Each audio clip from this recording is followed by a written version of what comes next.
Hi friends, இது first time நம்ம சேனலை வாட்ச் பண்ணிங்கன்னா மறக்காம நம்ம சேனலை சப்ஸ்கிரைப் பண்ணுங்கள். ஸோ இன்றைக்கி பார்க்க போகிற ரெசிபி என்னென்னா ஒரு சூப்பரான சம்மர் ட்ரிங்க் தான்.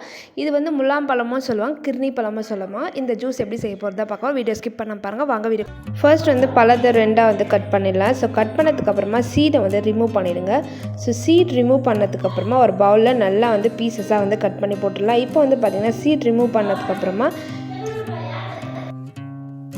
ஃபர்ஸ்ட் அந்த தோலை நல்லா வந்து ஸ்லைஸ் பண்ணிவிட்டு அதுக்கப்புறமா நல்லா சின்ன சின்ன பீசஸாக வந்து கட் பண்ணிடலாம். ஸோ இது ஒரு வே ஆஃப் வந்து நம்ம கட் பண்ணுறது. இன்னொரு குயிக் வே வந்து நான் வந்து பார்த்திங்கன்னா நம்ம எப்படி ஸ்கூப் பண்ணி எடுப்போமோ அந்த மாதிரி பழத்தை வந்து ஸ்கூப் பண்ணியும் எடுக்கலாம். இப்போ வந்து ஸ்பூனில் வச்சு ஃபுல்லாகவே நம்ம கத்தி வச்சு பண்ணுறத விட இந்த மாதிரி நம்ம ஸ்பூன் வச்சு பண்ணும்போது அது க்ளீனாகவும் வந்துடும், நம்மளுக்கு பர்ஃபெக்டாகவும் பாருங்கள் ஃபுல்லாக க்ளீனாக ஆகிடுச்சு. இப்போ வந்து மிக்ஸி ஜாரில் ஆட் பண்ணிவிட்டு இது கூட 2 டேபிள் ஸ்பூன் பவுடர் சுகர் வந்து ஆட் பண்ணுறேன்.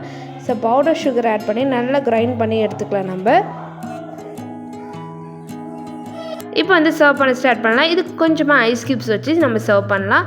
ஸோ ஐஸ் க்யூப்ஸ் ஆட் பண்ணிட்டு நம்ம கிரைண்ட் பண்ணி வச்சுருந்த முலாம்பழத்தை வந்து ஆட் பண்ணிவிட்டு ஒரு சூப்பர் அண்ட் பர்ஃபெக்டான ட்ரிங்க் வந்து ரெடி ஆகிடுச்சு. ஸோ நீங்களும் வந்து உங்கள் வீட்டை ட்ரை பண்ணி பாருங்கள். ட்ரை பண்ணி பார்த்துட்டு கமெண்ட் பாக்ஸில் கமெண்ட் பண்ணுங்கள். மறக்காமல் நம்ம சேனலை சப்ஸ்கிரைப் பண்ணுங்கள். தேங்க்ஸ் ஃபார் வாட்சிங். பாய்.